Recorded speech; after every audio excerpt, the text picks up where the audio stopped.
وہ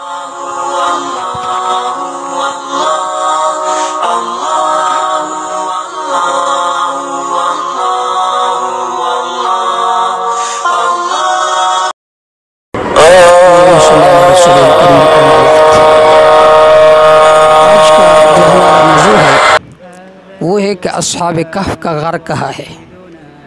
اس بارے میں مختلف آراء ہے، لیکن ان آراء کے بیان کرنے سے قبل میں آپ حضرات کے سامنے مختصر پس منظر ذکر کروں گا۔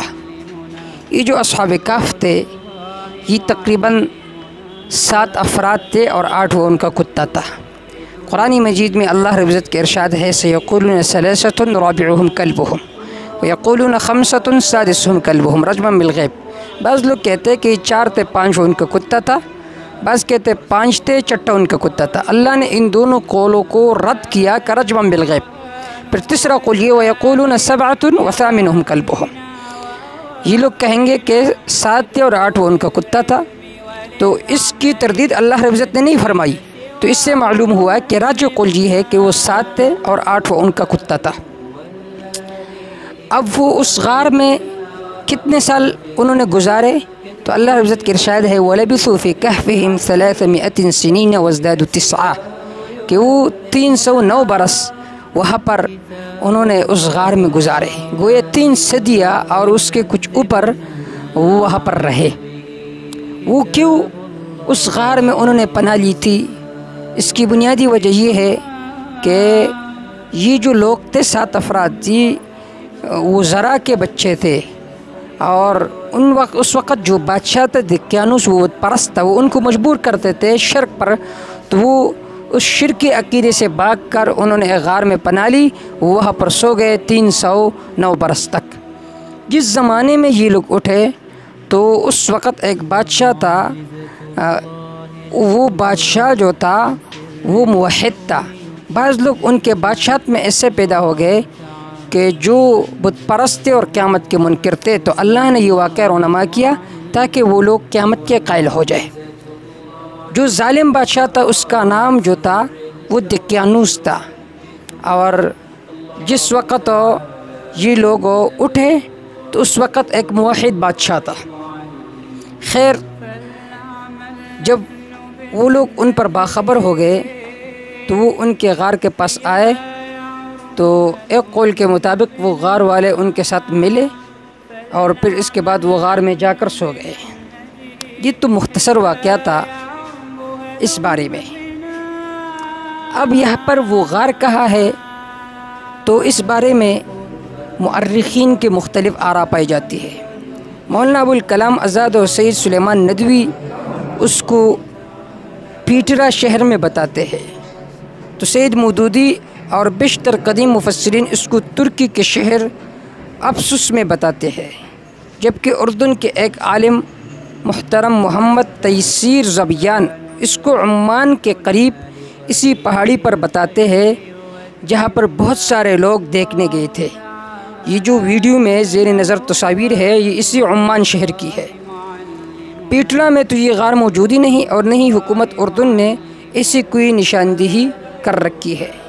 تاہم پیٹرا سے کافی فاصلے یعنی تقریباً 200 کلومیٹر کی دوری پر عمان شہر سے عمان کی ہوائی اڈے جانے کے راستے پر ایک پہاڑی پر اس غار کی نشاندہی کی جاتی ہے۔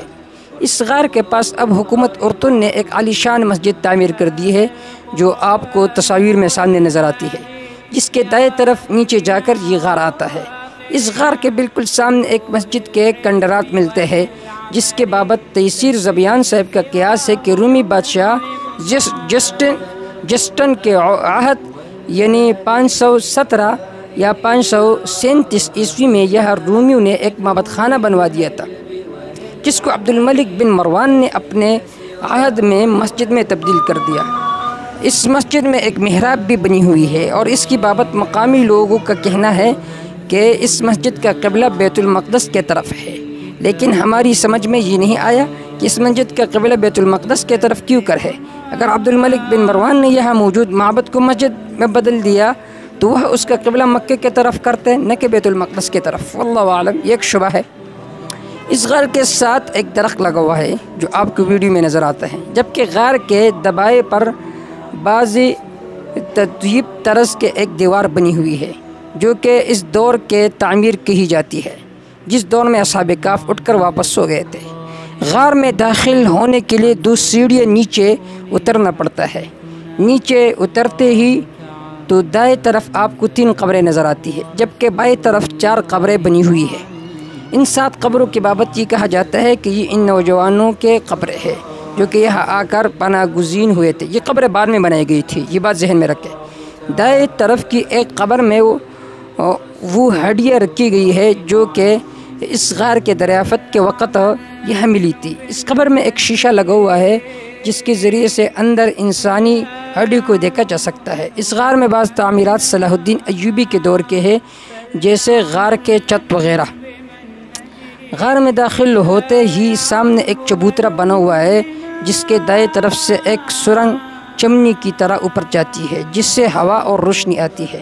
تیسیر زبیان صاحب کا قیاس ہے کہ ضرورتی زندگی کے لیے جو ہوا اور روشنی اصحاب کہف کو درکار تھی وہ اس سرنگ سے انہیں مل جاتی ہوگی، لیکن ہمارے خیال میں یہ ہوا اور روشنی اصحاب کہف کو سامنے کلے دبانے سے بھی مل جاتی تھی۔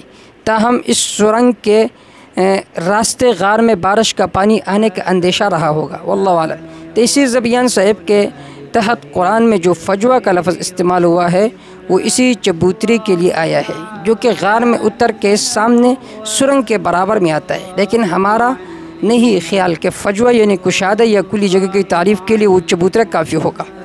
وہ پورا کا پورا غار غالباً 2 مرلے یعنی 80 گز کا بھی نہ ہوگا، جبکہ عربی زبان میں کاف وسیع غار کو کہتے ہیں، لیکن یہ بات بھی بعض حضرات نے ذکر کی ہے کہ غار وسیع غار کو کہتے ہیں۔ یہ بات بھی ٹھیک نہیں ہے، کیونکہ یہ جو غار سور ہے اس کے پر بھی غار کے اطلاق ہوئے عربی میں، لیکن وہ اتنا بڑا نہیں ہے۔ اس سے ملتے جلتے کچھ خیالات کے اظہار محترمہ نگار سجاد ظہیر صاحبہ نے بھی اس غار کی زیارت کرنے کے بعد کیا تھا، اور اس غار کو دیکھنے کے لیے بھی ہمارا قیاس بھی کچھ ہی کہتا ہے کہ ایسا لگتا نہیں ہے کہ قرآن میں مذکورہ قصہ اس جگہ کی بابت ہو، لیکن جو نشانی ہے وہ اسی غار پر فٹ ہوتی ہے، واللہ عالم۔ امام ابن جریر طبری وغیرہ نے اس اصحاب کہف کے غار کو ترکی کے شہر افسس میں بتایا ہے جو کہ ازمیر سے کوئی 30 میل کے مسافت پر واقع ہے۔ ہمارا ترکی جانا نہیں ہوا، سو کچھ کہہ نہیں سکتے کہ یہ بات کس حد تک درست ہے۔ تاہم جن لوگوں نے ترکی میں یہ غار دیکھا وہ اس کی کشادگی کے اثرات کے ساتھ ذکر کرتے ہیں جو کہ قرآن کے بیان سے کافی میل کھاتا ہے۔ بقول ابن جریر اور دیگر قدیم مفسرین، جس زمانے میں ان موحد نوجوانوں کو آبادیوں سے بھاگ کر پہاڑوں میں بنا لینی پڑی تھی، اس وقت شہر افسس عیسائی کوچک میں بت پرستی اور جادوگری کا سب سے بڑا مرکز تھا۔ وہاں لوگ دیو کی عبادت کرتے تھے اور ایک عظیم الشان مندر تھا جس کی شہرت تمام دنیا میں پھیلی ہوئی تھی۔ دور دور سے لوگ اس کو پوجا کرنے کے لیے آتے تھے، اور جس بادشاہ کے آدمی یہ نوجوان غار میں چھپے تھے اس کا نام دقیانوس تھا، اور جس کے زمانے میں یہ غار سے بہ رہے تھے اس کا نام تیزوس یا تیڈوس تھا۔ مختلف اقوال ہے، لیکن حاصل اس کا یہ ہے کہ وہ غار کہاں ہے۔ بعض حضرات اس کو عمان کے شہر میں بتاتے ہیں، بعض حضرات اس کو ترکی کے شہر میں بتاتے ہیں۔ حاصل یہ ہے کہ جو اصلی واقعہ ہے اس کی وجہ سے اس پر کوئی اثر نہیں پڑتا، بلکہ یہ ایسے لوگ تھے کہ انہوں نے اپنے آبا و اجداد کو چھوڑ کر وہ غار میں انہوں نے پناہ لی، اور اللہ نے ان کی اتنی عزت و تکریم کی کہ قرآن مجید میں اللہ نے اس کا واقعہ ذکر کیا اور پورا سورت اسی نام سے موسوم کیا، سورۃ الکہف۔ والسلام۔